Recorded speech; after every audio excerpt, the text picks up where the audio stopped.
Hello students, आज की इस वीडियो में हम नंबर सिस्टम के बेसिक पर आधारित ऐसे क्वेश्चन लेकर आए हैं जो आपके बेसिक को बहुत ही अच्छी तरीके से स्ट्रॉन्ग करने वाले हैं। उसके लिए आपको हमारी पहली वीडियो को देखना होगा। उसके बाद यदि आप ये वीडियो देखें तो आपको अच्छी तरीके से कंसेप्ट क्लियर होने वाला है। यदि आपने उन वीडियो को नहीं देखा है तो आई बटन पर आपको उन वीडियो की प्लेलिस्ट का लिंक मिला है, आप उस पर जाकर उस वीडियो को देखिए। उसके बाद इस वीडियो को देखेंगे तो आपको अच्छी तरीके से समझ में आएगा।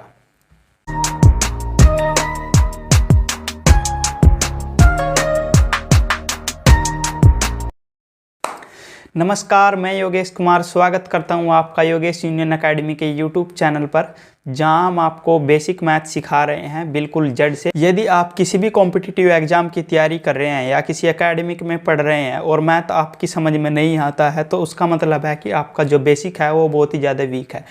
उन स्टूडेंट का बेसिक स्ट्रॉन्ग करने के लिए हमने इस यूट्यूब चैनल पर बेसिक मैथ की पहल स्टार्ट की है। तो आप हमारी इस पहल का हिस्सा बनिए और हमारे साथ अपने बेसिक मैथ को अच्छी तरीके से स्ट्रॉन्ग कीजिए। हम आपके लिए ऐसे ही बेस्ट से बेस्ट कंटेंट लाते रहेंगे। तो चलते हैं वीडियो की ओर और करते हैं अपना टॉपिक। नंबर फर्स्ट है, 2 अंकों की एक अभाज्य संख्या है। 2 डिजिट्स का एक कोई प्राइम नंबर है जिसके अंकों के स्थान बदलने पर संख्या फिर भी अभाज्य रहती है। मतलब अंक जो डिजिट्स हैं वो आपस में इंटरचेंज कर दो तब भी वो प्राइम ही रहती है। तो इन दोनों संख्याओं का योगफल क्या होगा?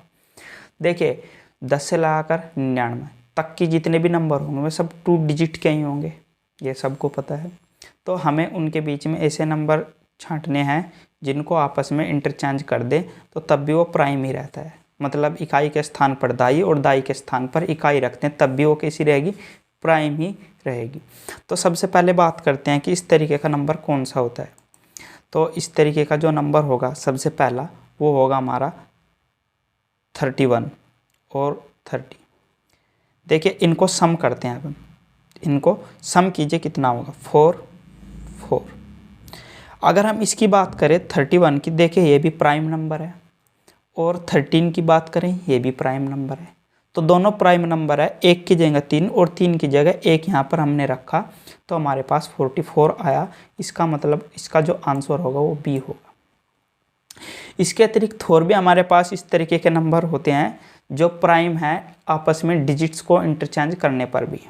जैसे हम बात करें 97 की और 79 की, ये डिजिट्स आपस में हमने रिप्लेस कर दी लेकिन फिर भी ये प्राइम ही रहेगी। दूसरा हमारे पास है 73 और 37, इनकी डिजिट्स हमने चेंज कर दी, ये भी दोनों क्या रहेंगी? प्राइम रहेंगी। उसके बाद तीसरा इस तरीके का हमारे पास जो नंबर होगा वो होगा 71 और 17। देखिए, ये हमारे पास 4 पॉसिबल पेयर हैं जिनकी डिजिट्स इंटरचेंज करने पर भी प्राइम ही रहती हैं। लेकिन अगर हम बात करें ये आंसर नहीं होंगे, क्योंकि इसका अगर सम करें तो 88 आएगा और इन दोनों का अगर हम सम करें तो 176 आएगा और इन दोनों का अगर हम सम करें तो 110 आएगा। बल्कि हमारे पास इनमें से कोई इस तरीके का आंसर ऑप्शन में आंसर नहीं है। तो हमारे पास 44 आंसर है, तो इसका आंसर बी होगा। क्योंकि और आंसर नहीं है ना ऑप्शन में, तो वो नहीं हो सकते। हमारे पास कौन सा होगा? Only B option correct answer होगा। अब चलते हैं हम क्वेश्चन नंबर 2 की ओर। देखिए, क्वेश्चन नंबर 2 है, सबसे छोटी भाज्य तथा सबसे छोटी अभाज्य संख्याओं का अंतर क्या होगा? What will be the difference between the smallest composite and the smallest prime number? तो सबसे पहले बात करते हैं कि सबसे छोटी भाज्य संख्या क्या होती है। सबसे छोटी भाज्य संख्या क्या होती है? सबसे छोटी भाज्य संख्या, देखिए सबसे छोटी जो भाज्य संख्या है आप इसको याद रखेंगे वो कितनी है? 4। ठीक है। उसने कहा फिर सबसे छोटी अभाज्य, तो आपको बता दे सबसे छोटी अभाज्य जो संख्या होगी वो हमारी होगी 2। कितनी होगी? 2 होगी। 1 नहीं होगी। रीजन बताएंगे 1 और 0 क्यों नहीं होंगे, पहले आप इसको समझ लीजिए। सबसे छोटी जो भाज्य संख्या होगी वो 4 होगी। इस चीज़ को याद रखेंगे। अब हम दोनों को घटाते हैं क्योंकि अंतर पूछा है, तो 2। अंतर कितना है हमारा? 2। तो हमारा आंसर जो हो जाएगा वो ऑप्शन सी हो जाएगा। ठीक है, ऑप्शन कितना हो जाएगा, सी आंसर हो जाएगा। मैं आपको फैक्टर्स के बारे में थोड़ा बता दूं। देखिए हमारे पास मान लीजिए कोई नंबर होगा, मान लीजिए हमारे पास कोई नंबर है 12। अब 12 को हम ऐसे ऐसे नंबर से डिवाइड करेंगे जिससे वो कम्प्लीटली डिवाइड होता हो। जैसे 12 को सबसे पहले 2 से करेंगे और नंबर सबसे पहले छोटे से छोटा लेना है तो 6 आएगा। फिर अब हम 6 को डिवाइड करेंगे 2 से, फिर हमारे पास 3 आएगा। अब हम 3 को डिवाइड करेंगे 3 से, 2 से तो होगा नहीं, तो कितना आएगा 1। तो हमारे पास जो ये नंबर्स आए हैं, हमारे पास जो ये नंबर्स आए हैं, इनको क्या बोलते हैं हम, इनको बोलते हैं हम क्या, इनको बोलते हैं फैक्टर्स। क्या बोलते हैं, फैक्टर्स, यानी गुणनखंड। किसके गुणनखंड, 12 के। ये क्या है, 12 के गुणनखंड है। ठीक है, यानी गुणनखंड क्या होते हैं, किसी नंबर के में छोटे छोटे भाग जो उस नंबर को कम्प्लीटली डिवाइड करते हों, उसको बोलते हैं हम गुणनखंड। अब मैं आपको बताता हूँ गुणनखंड के कंसेप्ट के आधार पर प्राइम और नॉन प्राइम नंबर की डेफिनेशन। किसकी, प्राइम और नॉन प्राइम नंबर की डेफिनेशन। सबसे पहले बात करते हैं हम प्राइम नंबर यानी अभाज्य संख्या की। देखिए क्या बताया था मैंने अभाज्य संख्या के बारे में, कि जो संख्याएं एक से या अपने आप से डिवाइड होती हो उसको हम अभाज्य संख्या बोलते हैं। लेकिन नहीं, हम उनको भी अभाज्य संख्या बोल सकते हैं जिनके केवल 2 गुणनखंड, क्या हो, केवल 2 गुणनखंड हो, 2 फैक्टर पॉसिबल हो ओनली, कि क्या हो, जिनके केवल 2 गुणनखंड हो, उसको क्या बोलते हैं हम, उसको बोलते हैं हम प्राइम नंबर। वैसे हम बात करें, अगर मान लीजिए 17 है, 17 एक प्राइम नंबर हो, क्योंकि इसका 1 और 17 2 गुणनखंड हो गए, इसमें 2 गुणनखंड 1 और 17 हैं, तो इसलिए हम 17 को क्या बोल सकते हैं, प्राइम नंबर है। यानी 17 1 और 17 के अतिरिक्त किसी दूसरे नंबर से डिवाइड नहीं होगा, इसलिए हम 17 को क्या बोलेंगे, प्राइम नंबर बोलेंगे। इसके अलावा यदि ये किसी दूसरे नंबर से डिवाइड होता है तो समझ लीजिए कि वो जो दूसरा नंबर है वो क्या होगा हमारा, वो फैक्टर हो जाएगा इसका, और 2 फैक्टर से अधिक फैक्टर अगर होंगे तो उसको हम प्राइम नंबर नहीं बोलेंगे। 2 से अधिक नंबर्स, 2 से अधिक फैक्टर जिस नंबर के होंगे वो हमेशा नॉन प्राइम होगा। तो क्या कहा मैंने कहा कि प्राइम नंबर वे नंबर होते हैं जिनके केवल 2 फैक्टर पॉसिबल होते हैं। बाकी अगर उसके 2 से ज़्यादा फैक्टर्स हैं तो हम उसको प्राइम नंबर नहीं बोलेंगे। अब हम बात करते हैं जीरो। जीरो जो है वो प्राइम नंबर नहीं है और ना ही नॉन प्राइम नंबर है। क्यों, क्योंकि प्राइम और नॉन प्राइम नंबर जो हैं, यानी भाज्य अभाज्य जो संख्याएं हैं, वो नेचुरल नंबर यानी प्राकृतिक संख्याओं के अंतर्गत आते हैं। जीरो जो है प्राकृतिक संख्याओं के अंतर्गत नहीं आता, इसलिए हम जीरो को ना तो प्राइम नंबर और ना ही नॉन प्राइम नंबर की श्रेणी में रखते हैं। अब हम बात करते हैं एक। सबसे पहले बात करते हैं हम एक जो है वो ना तो प्राइम नंबर है और ना ही नॉन प्राइम नंबर है, क्योंकि मैंने आपको अभी बताया कि प्राइम नंबर्स वे नंबर्स होते हैं जिनके केवल 2 ही फैक्टर पॉसिबल हो। एक के यहाँ पर हमारे पास केवल एक ही फैक्टर है। कितने फैक्टर है, केवल एक ही फैक्टर है, एक के अलावा कोई दूसरा फैक्टर पॉसिबल नहीं है, इसलिए एक जो होगा वो प्राइम तो होगा नहीं। क्या हमारे पास क्या नहीं होगा, एक जो है वो प्राइम तो होगा नहीं। अब हम बात करते हैं किसकी, कंपोजिट की, कि एक जो है वो क्या कंपोजिट नंबर है या नहीं है। देखिए कंपोजिट नंबर क्या होता है, कंपोजिट नंबर्स वे नंबर्स होते हैं जिनके मिनिमम 2 और अधिकतम 2 से अधिक फैक्टर होने चाहिए, यानी जिसके 2 से अधिक फैक्टर होंगे वो हमेशा क्या होगा, कंपोजिट नंबर होगा। जिसके मिनिमम 2 फैक्टर होंगे वो हमेशा क्या होगा, प्राइम नंबर होगा। लेकिन यहाँ पर देखते हैं एक के एक ही फैक्टर हैं, 2 तो दूर की बात, 2 से ज़्यादा नहीं है, तो इसलिए एक जो है वो फैक्टर की दृष्टि से देखे ना तो प्राइम नंबर की कंडीशन को सेटिस्फाई करता है और ना ही नॉन प्राइम नंबर की कंडीशन को सेटिस्फाई करता है। तो आप समझ रहे होंगे कि एक ना तो अभाज्य संख्या है और ना ही भाज्य संख्या है। यदि आपको पढ़ते हुए लैंग्वेज में किसी प्रकार की दिक्कत हो रही है, हिंदी से इंग्लिश या इंग्लिश से हिंदी, तो हम लैंग्वेज को थोड़ा इम्प्रूवमेंट करेंगे। आप हमें कमेंट बॉक्स में बता सकते हैं कि लैंग्वेज जो है आप किस में ज़्यादा पढ़ना सुटेबल समझते हैं, हिंदी में या इंग्लिश में या दोनों का कंबाइंड में, जिससे कि आपकी जो लैंग्वेज है वो थोड़ी इम्प्रूवमेंट हो। जैसे आपको अच्छा लगे आप बता सकते हैं, आपकी राय कमेंट बॉक्स में ज़रूर देखी जाएगी। अब हम बात करते हैं क्वेश्चन नंबर 3 में से कौन सा कथन सत्य है। सबसे पहला है 0 एक सम संख्या है। 0 क्या है, एक सम संख्या है। तो थोड़ी देर के लिए हम एज्यूम कर लीजिए कि 0 एक विषम है। क्या है 0? 0 विषम है। 0 क्या है? विषम है। थोड़ी देर के लिए मान लीजिए आप कि 0 क्या है? एक विषम है। अब हम देखते हैं कि ये कंडीशन को सेटिस्फाई करती है या नहीं करती है। देखिए, हमें पता है कि 0 अगर विषम है, 0 अगर विषम है और उस विषम में हम किसको जोड़े? विषम को ही जोड़े। विषम कोई दूसरा नंबर ले लिया हमने 3। अगर 0 एक विषम है और देखिए 0 विषम है और 3 भी विषम है, अगर दोनों को जोड़े तो प्रॉपर्टी के अकॉर्डिंग रूल क्या कहता है? प्रॉपर्टी के रूल के अकॉर्डिंग कहता है कि अगर मान लीजिए हमारे पास यहाँ पर कोई विषम संख्या है 5 और इसमें हमने 3 को जोड़ दिया, यानी तीनों क्या है? विषम है, तो हमारे पास कैसा आ रहा? 8। 8 क्या है? एक सम संख्या है। कैसी है? सम संख्या है। तो यहाँ पर आना चाहिए था सम, पर जैसे हम 0 में 3 को जोड़ेंगे तो हमारे पास 3 आएगा, जो एक क्या है? विषम है। तो इसका मतलब यहाँ पर कंडीशन क्या होती है? सेटिस्फाई नहीं होती है। पहली कंडीशन सेटिस्फाई नहीं होती है। क्या बताया मैंने? बिल्कुल ध्यान से सुनेंगे। देखिए, मैंने आपको बताया कि जो 0 है वो एक क्या है? विषम संख्या है। अगर 0 एक विषम संख्या है तो कंडीशन सेटिस्फाई होनी चाहिए। जैसे मान लीजिए 0, हमने कोई सी विषम संख्या 5 ले ली और कोई दूसरी विषम संख्या 3 ले ली, दोनों को हमने ऐड कर दिया तो 8 आया। 8 कैसा आया? सम आया। लेकिन अगर हमने 0 को ले लिया कैसा? विषम। और विषम अगर हम 0 को मानते हैं तो 0 में जब हम किसी विषम दूसरी विषम संख्या को जोड़ते हैं तो हमारे पास क्या आना चाहिए? इसके अकॉर्डिंग सम आना चाहिए, पर हमारे पास तो विषम आया है, तो इसका मतलब कंडीशन सेटिस्फाई नहीं होती है यहाँ पर। अब हम देखते हैं क्या कि मान लीजिए 0 क्या है? एक सम है। 0 कैसी है? 0 सम है। अगर 0 सम है तो हम सम वाली कंडीशन को देखते हैं। क्या कि मान लीजिए हमारे पास कोई सम संख्या 4, उसमें कोई हमने दूसरी सम संख्या जोड़ दी, या कोई भी सम संख्या जोड़ सकते हैं। मैंने यहाँ पर विषम संख्या 1 ले ली तो हमारे पास कितना आया? 5। यानी जब मैंने सम में विषम को जोड़ा तो मेरे पास 5 आया, जो क्या है? एक विषम है। जो क्या है? क्या है? विषम है।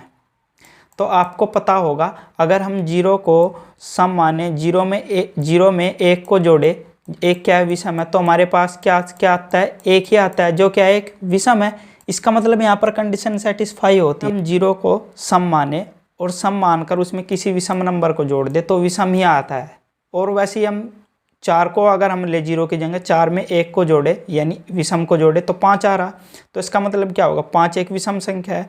इसी तरीके से अगर 0 को हम क्या माने? 0 को सम मानकर उसमें कोई दूसरी विषम संख्या जोड़ दे तो जैसे 5 विषम संख्या आ रही है, ऐसे 1 क्या आ रही है? विषम संख्या आ रही है।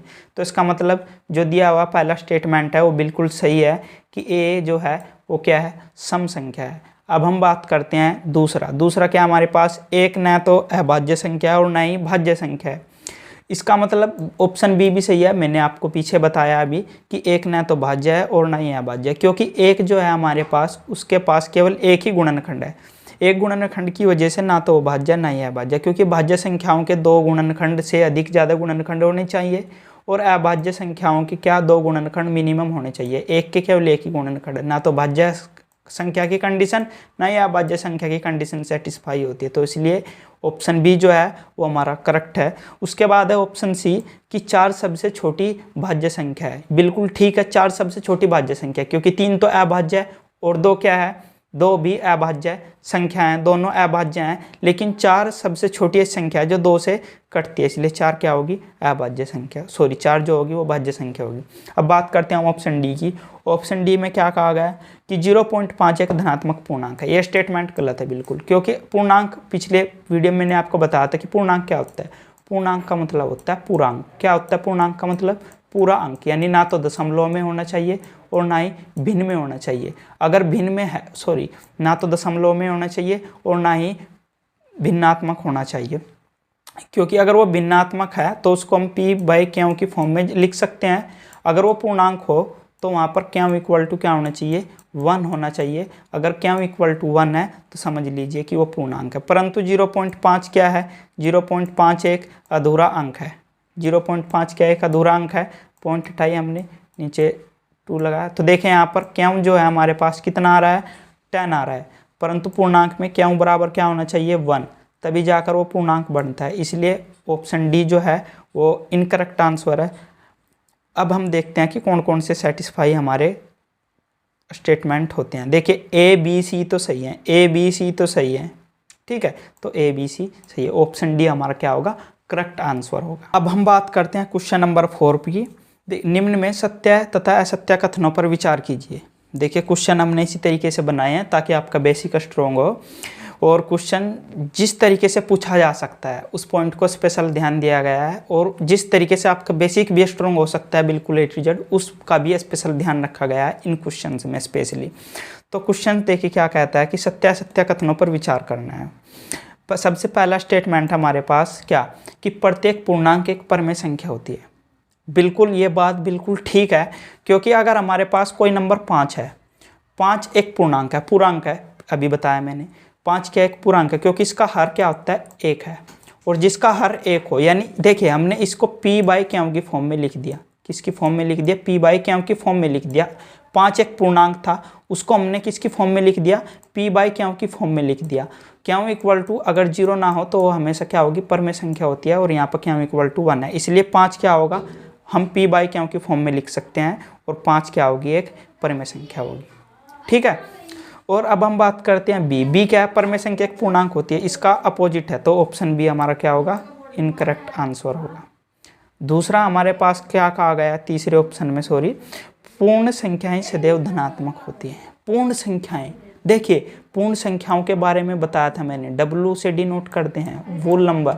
वोल नंबर्स क्या थे, वोल नंबर्स वो थे 0 से लगाकर 1 2 3 4 5 डैश डैश डैश डैश, यानी जब नेचुरल नंबर्स के साथ, नेचुरल नंबर्स कौन से हमारे, ये नेचुरल नंबर्स, जब हम इन नेचुरल नंबर्स के साथ 0 को ऐड करके लिख देते हैं तो वो बन जाता है हमारा क्या, वोल नंबर।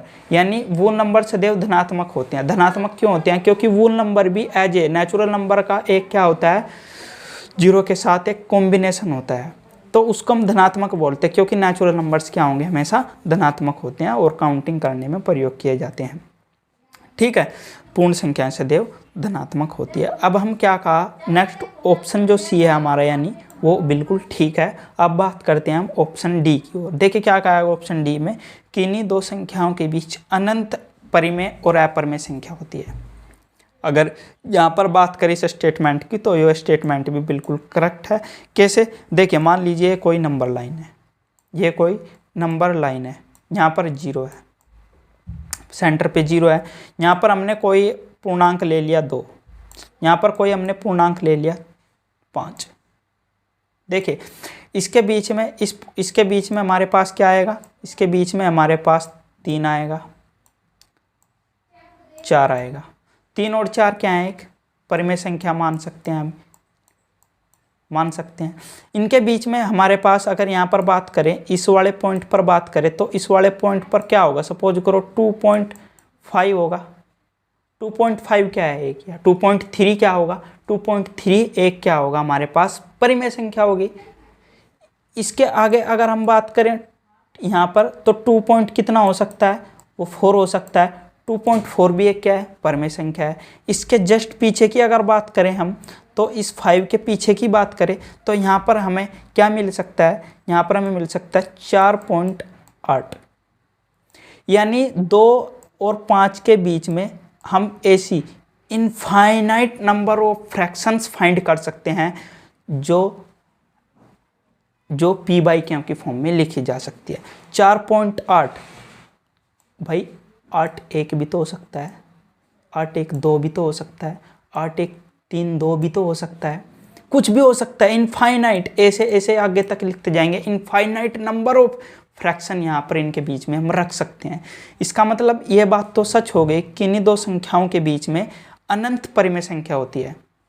अब हम बात करते हैं अपरिमेय संख्याओं की। देखिए किसी नंबर्स के बीच में कितनी अपरिमेय संख्याएं होती है, तो infinite number of irrational numbers होते हैं किन्हीं दो नंबर्स के बीच में, यानी दो संख्याओं के बीच में अनंत परिमेय और अपरिमेय संख्या होती है। अब ऑप्शन जो ई है उसके बारे में बात करते हैं। ऑप्शन ई में क्या कहा गया कि सभी अभाज्य संख्याएं सदैव विषम संख्याएं होती है। देखिए ये स्टेटमेंट बिल्कुल गलत है।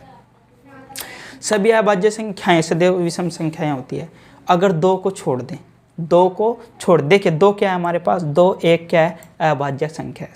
क्या है 2 1 अभाज्य संख्या, सबसे छोटी। लेकिन उसके बाद जो जितनी भी अभाज्य संख्याएं बचती हैं, उसके बाद जितनी भी अभाज्य संख्याएं बचती हैं हमारी, वे सब क्या है हमारी विषम होंगी। केवल दो को छोड़कर, केवल इस दो को छोड़कर बाकी जितनी भी इस संसार में अभाज्य संख्याएं हैं सब क्या होगी, विषम होगी।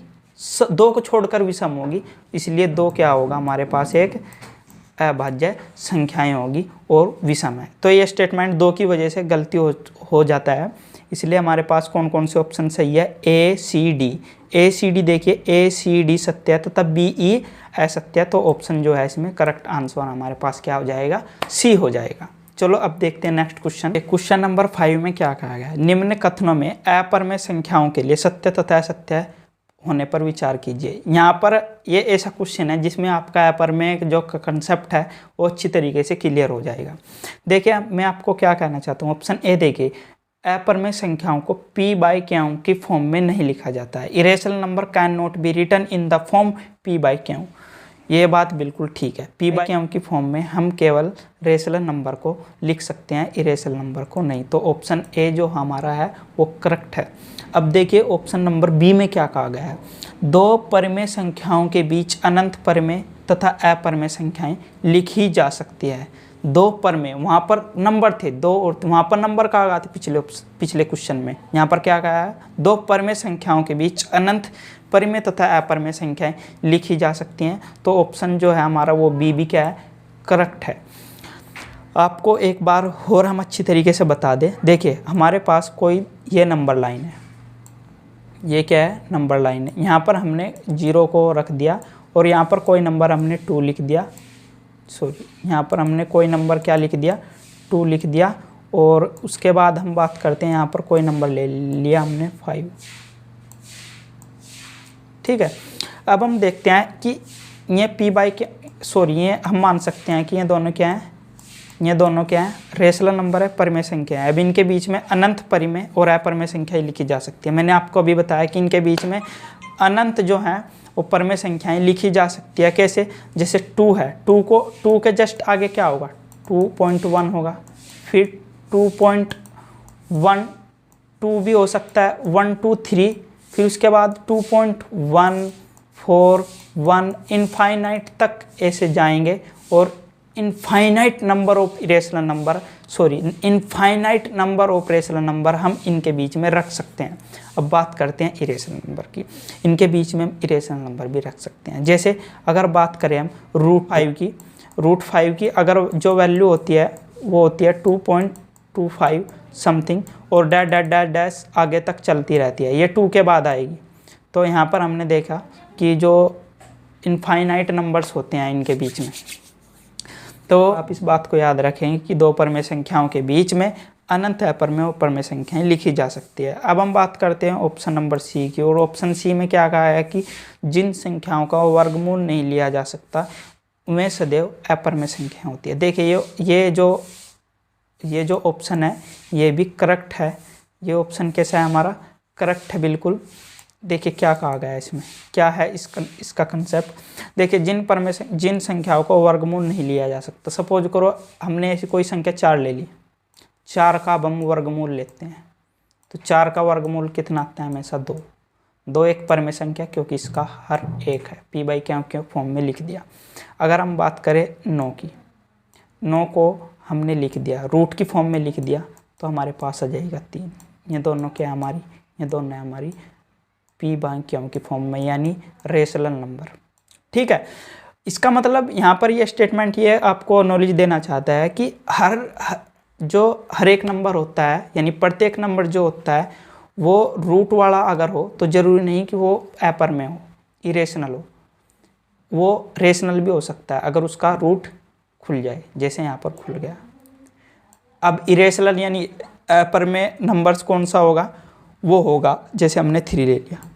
अब हमने 3 का रूट नहीं खोल सकते हम, यानी कंप्लीटली पूर्ण इंटीजर, यानी इसे फ्रैक्शन की फॉर्म में नहीं लिख सकते। अब हम किसकी फॉर्म में नहीं लिख सकते, p बाई क्यू की फॉर्म में नहीं लिख सकते, क्योंकि रूट 3 की वैल्यू क्या होती है, 1.732 1 और इतनी नहीं होती, आगे तक पता नहीं कहाँ तक जाएगी और अनंत तक जाएगी, और अनंत तक अगर जाएगी तो तुम क्या करोगे, पॉइंट हटाओगे, नीचे एक जीरो लगाओगे, कितनी जीरो लगाएंगे, अनंत जीरो लगाएंगे ना, तो क्या होगा।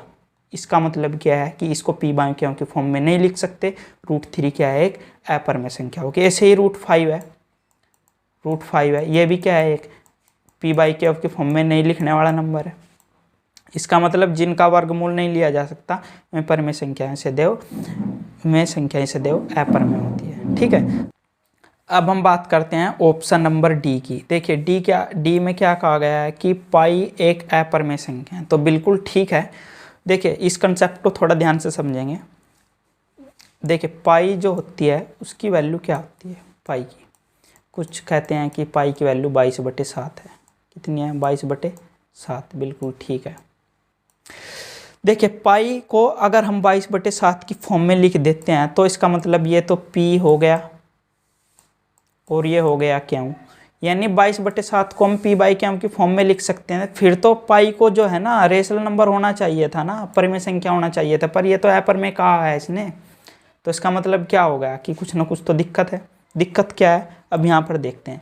जब हम 22/7 को इसकी वैल्यू फॉर्म में लिखते हैं 3.14 और डैश डैश डैश आगे तक, यानी पूरा जो है वो हर बार रिमाइंडर बचता रहेगा, हर बार रिमाइंडर बचता रहेगा, पूरा डिवाइड नहीं होगा और रिपीट भी नहीं होंगे नंबर, क्योंकि जो नंबर रिपीट होते हैं ना, जैसे 3.141414 हो गया, उसको हम पी बाई क्यू की फॉर्म में लिख देते हैं, परंतु ये तो रिपीट भी नहीं होता और ऐसे इनफाइनाइट तक चले जाता है, और जब वो इनफाइनाइट तक जाएगा तो उसको पी बाई क्यू के फॉर्म में नहीं लिख सकते। यानी जो पाई की वैल्यू है वो 22/7 क्या है, वो एग्जैक्ट वैल्यू नहीं है, वो कैसी है, लगभग वैल्यू है। कैसी है, लगभग वैल्यू है। 3.14 भी उसकी लगभग वैल्यू है, क्योंकि 3.14 को आज तक पाई की जो वैल्यू है इस ब्रह्मांड में 5 लाख तक, याद रख 5 लाख तक मानव ने निकाला है। यानी देखो कभी भी उसको पी बाई क्यू की फॉर्म में नहीं रख सकते हम। और आपको पता होगा कि पाई की जो वैल्यू है, जितने पॉइंट के बाद जितने डिजिट तक ज़्यादा याद करता है उसको यहाँ पर इनाम भी पुरस्कृत भी किया जाता है। तो आप भी पाई की वैल्यू को ज़्यादा से ज़्यादा याद कीजिए ताकि आपको भी इनाम मिले। खैर आप पहले इसे समझ लीजिए। यानी इस बात का मतलब है कि 22/7 को जब हम इस फॉर्म में लिख देते तो इस फॉर्म से हम 22/7 को अगर वापसी लाते हैं तब जाकर वो रेशनल नंबर बनता है, अन्यथा नहीं। यहाँ पर ऐसी कोई कंडीशन नहीं है, इसलिए पाई क्या है, इरेशनल नंबर। नेक्स्ट क्वेश्चन देखिए, 2 अपरिमेय संख्याओं का गुणनफल एक परिमेय संख्या हो सकता है। यह बिल्कुल बात इसकी ठीक है। देखिए कैसे, मान लीजिए हमारे हो सकता है, कहा उसने, हर बार नहीं होगा। ठीक है, √2 हमारे पास कोई अपरिमेय संख्या है। अब √2 अपरिमेय संख्या हो, √2 को √2 से मल्टीप्लाई कीजिए, क्या कहा उसने, 2 अपरिमेय संख्याओं का गुणनफल। ऐसी कोई कंडीशन नहीं कहा उसने कि समान है या नहीं है, हमने समान ले लिया। √2 की दोनों की अगर मल्टीप्लाई करें तो कितना आता है, 2 आता है। तो हमें पता है कि 2 क्या है, 2 हमारे पास एक क्या है, रेशनल नंबर। और उसने ये बात की है कि एक परिमेय संख्या हो सकता है, किसका, 2 अपरिमेय संख्याओं का गुणनफल एक अपरिमेय संख्या हो सकता है। इसका मतलब क्या होगा कि ये कथन बिल्कुल ठीक है। ठीक है, अगर हम बात करें √2 की और √3 की अगर हम बात करें तो दोनों की मल्टीप्लाई करने पर हमारे पास आता है √6, जो ये भी रेशनल है, ये भी रेशनल है और ये भी रेशनल। इसका मतलब ये है कि इन्हीं 2 अपरिमेय संख्याओं का अगर हम गुणनफल कर दे तो उनका गुणनफल अपरिमेय भी हो सकता है। तो अगर हम बात करें यहाँ पर कितने स्टेटमेंट्स सही हैं कितने गलत है, तो देखिए सभी स्टेटमेंट्स हमारे यहाँ पर सही निकल कर आ रहे हैं, इसलिए हमारे पास ऑप्शन ए जो है वो सत्य कथन सही होगा। ठीक है, तो अब देखते हैं नेक्स्ट क्वेश्चन और समझते हैं अगला कंसेप्ट को। अब हम बात करते हैं नेक्स्ट क्वेश्चन में। क्वेश्चन नंबर 6 है, 1 से 50 तक कुल कितनी अभाज्य संख्याएं होती है, how many prime numbers are possible in 1 to 50। देखिए ये क्वेश्चन जो है आपको याद रखने हैं, हालांकि आप लिख के भी देख सकते हैं कि 1 से 50 तक कुल कितनी अभाज्य संख्याएं होगी यदि आपके पास टाइम हो तो। वैसे आपको याद रखना है, बहुत एग्जाम में कई बार इन क्वेश्चंस को पूछा भी गया है। तो क्वेश्चन है हमारे पास 6, क्या होगा इसका आंसर, इसका आंसर होगा ए। यानी 1 से 50 तक कुल कितने प्राइम नंबर्स होते हैं, 15 होते हैं। आपको इस चीज़ को जो है वो क्या रखना होगा, रिमेंबर रखना होगा। क्या रखना होगा, रिमेंबर। ठीक है, तो याद रखना आपको, वैसे याद हो भी गया होगा।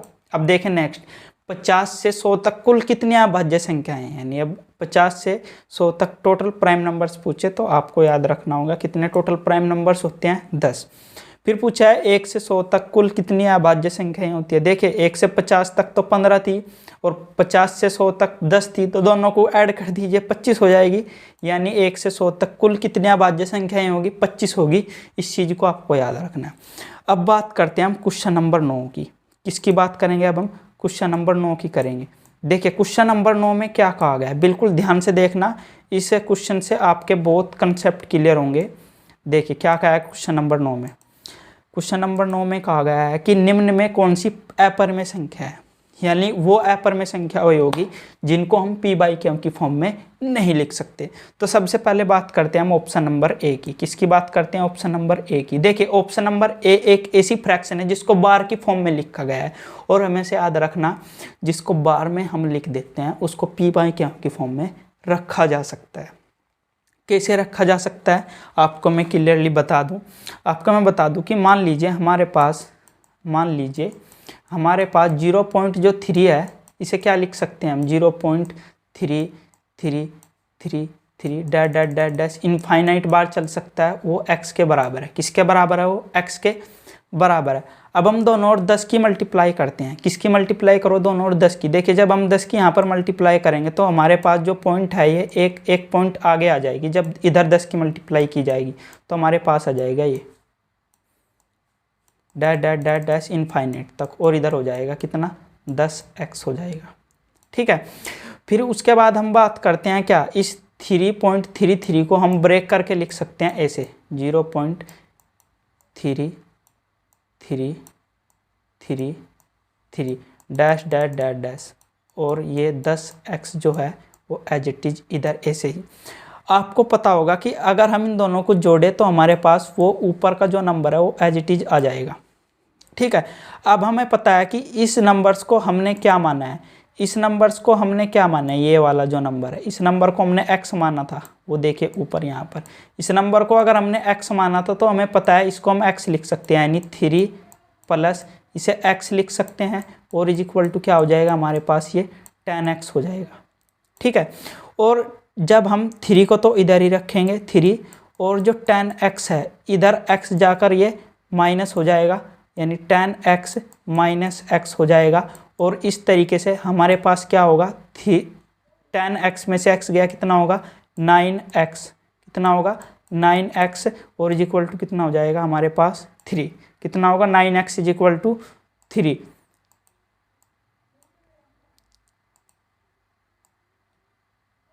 अब यहाँ से अगर x की वैल्यू निकाले तो x की वैल्यू हमारे पास कितनी आएगी, 3/9, और इसको हम डिवाइड कर देंगे, 3 3 जा 9, और कितना आ जाएगा 1/3।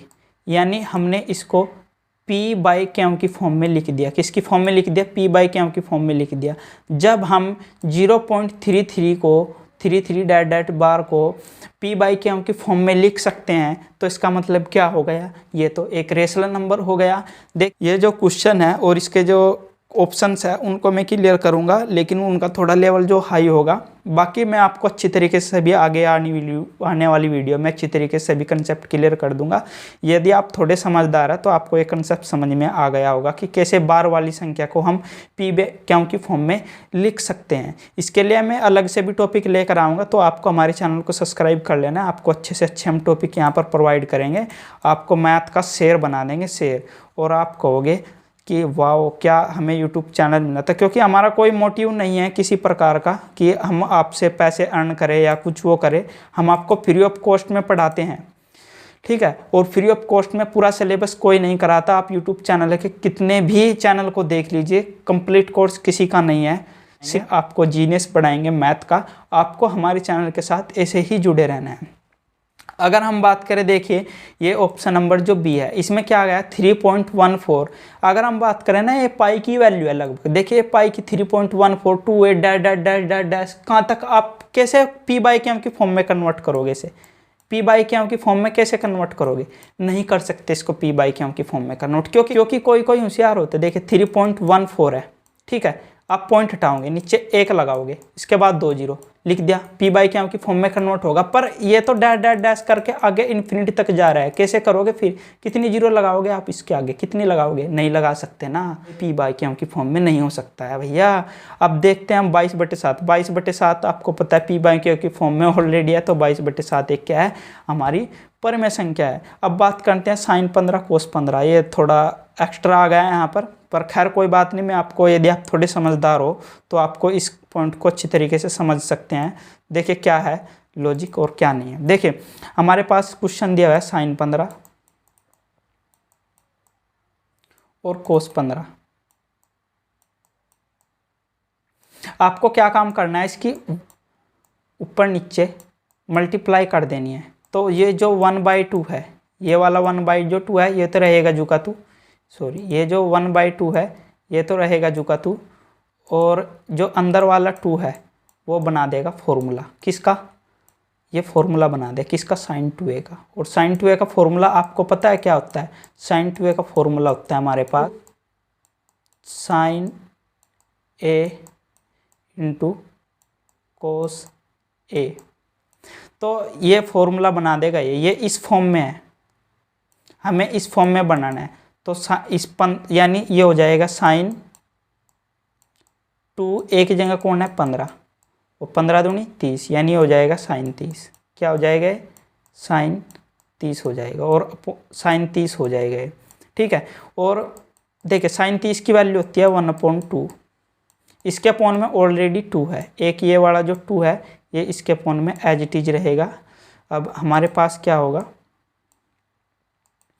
इसके अपॉन में ये जो का 2 है तो इसके अपॉन में 2 होगा, 2 की 2 इसके के साथ मल्टीप्लाई हो जाएगी, तो हमारे पास आ जाएगा 1/4। 1/4 को हमने पी बाई क्यू की फॉर्म में लिख दिया। किसकी फॉर्म में लिख दिया? पी बाई क्यू की फॉर्म में लिख दिया। इसका मतलब क्या होगा कि ये जो 1/4 है वो भी क्या है? एक रेशनल नंबर है, यानी परमेय संख्या है। तो अगर हम बात करें यहाँ पर ऑप्शंस की, तो हमारे पास कौन सा ऑप्शन सही होगा? हमारे पास ऑप्शन सही होगा केवल बी ऑप्शन हमारा क्या है? करेक्ट आंसर है बी। इस पूरे टॉपिक की हमने आपको PDF प्रोवाइड कर दी है टेलीग्राम चैनल पर भी और हमारे डिस्क्रिप्शन बॉक्स में भी।